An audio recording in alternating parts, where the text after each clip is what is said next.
I'd like to welcome everyone to today's Australian Retail and Wine Market session. So at Wine Australia, we don't actually accept anyone's meeting requests without a clear context, purpose and outcome. So I might just give you the context, purpose and outcome of this day. So the context is that IRI have come to Wine Australia and wanted to present to the industry.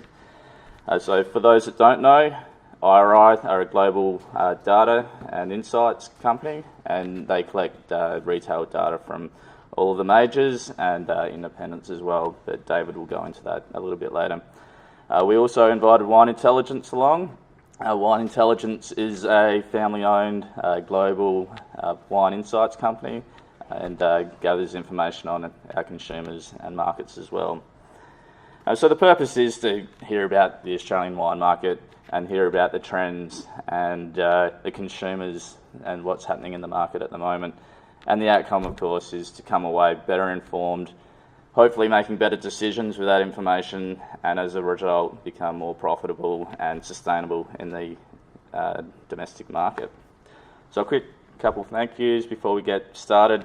IRI, of course, for speaking today, free of charge. That's very nice of you. Wine Intelligence also speaking today, and also the AWRI who have given us these rooms today, and Michael Downey in particular for setting up and being a big help. And of course, housekeeping. This is being filmed and will be turned into a webinar, so if we could keep phones on silent, that would be awesome. This presentation and the webinar will be made available to everyone here, so no need to scratch down statistics in a hurry. And I'll give our exporter update a quick plug while I'm here as well. So November 3, I think it is, and you'll need to register again if you want to attend. A similar type of... 9, sorry. So our exporter update, a similar type of scenario to today, but at a bigger scale. All of our heads of markets will be out. We'll get an economic update from the NAB, and there'll be talk from Wine Opinions on the US market, so some more insights, and an update of the $50 million package from the government as well. So the schedule for today, Liz Lee from Wine Intelligence will be speaking first. She's the country manager for another 4 hours, I think, and she's off to New York to follow her dreams, so good luck to her. After that, a Q&A session for 10 minutes will occur, so hopefully people in the crowd have got some good questions for her. We'll have a brief break for maybe 5 minutes where we can get some tea and coffee again. And after that, IRI will be presenting Jon Verstraeten. Very good. Will be speaking first. He's the account manager and client services, and David Shukri is the channel development director. Will be speaking after Jon, and again we'll have a Q&A after. So hopefully some good questions will be coming from the crowd. So Wine Australia does talk about exports a lot. The domestic market hasn't been growing at a volume scale for many years now, but there is opportunity there. It is our biggest single market. It accounts for about 40% of the volume of sales and about 55-60% of the export revenue for the wine industry. So it is our most important market. More importantly, those sales, as they are important, that's the main thing, but it does also make export possible. So it gives companies the scale to launch into export markets. And you've also got domestic consumers that are promoting Australian wine every day, and also the numerous visitors that come to the country and promote our wines overseas as well. So that's why it's important to keep an eye on what's happening in the market and understand our consumers, and that's basically what today is all about. So that's enough from me. You didn't come here to hear from me, so I'll get Liz Lee up and we'll...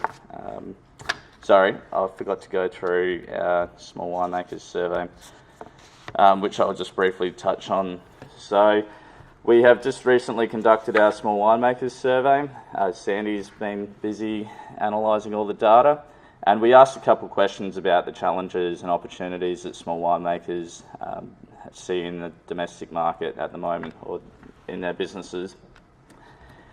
And interestingly, a lot of the challenges that people see are climate related. So climate change come up as quite a big challenge, and basically people can see the climate impacting their businesses at the moment. Costs is a big one, particularly water and utilities, and wet reform has also been a cause of concern. More pertinent to today, the retail channel and the consolidation and the retail power of Coles and Woolies has also come up as a challenge that small winemakers are seeing. But more importantly, opportunities. There's lots of opportunity out there at the moment, and there is cause for optimism. Export markets, not what we're talking about today, but export markets is the number one opportunity that small winemakers are seeing at the moment. This is closely followed by cellar doors and events, and lots of wineries are looking to take more control of their own business by selling wine through online and wine clubs, and looking to go direct to consumer. And finally, distribution was one of the big ones that occurred. So people looking at changing distributors or shaking things up at that end of the business.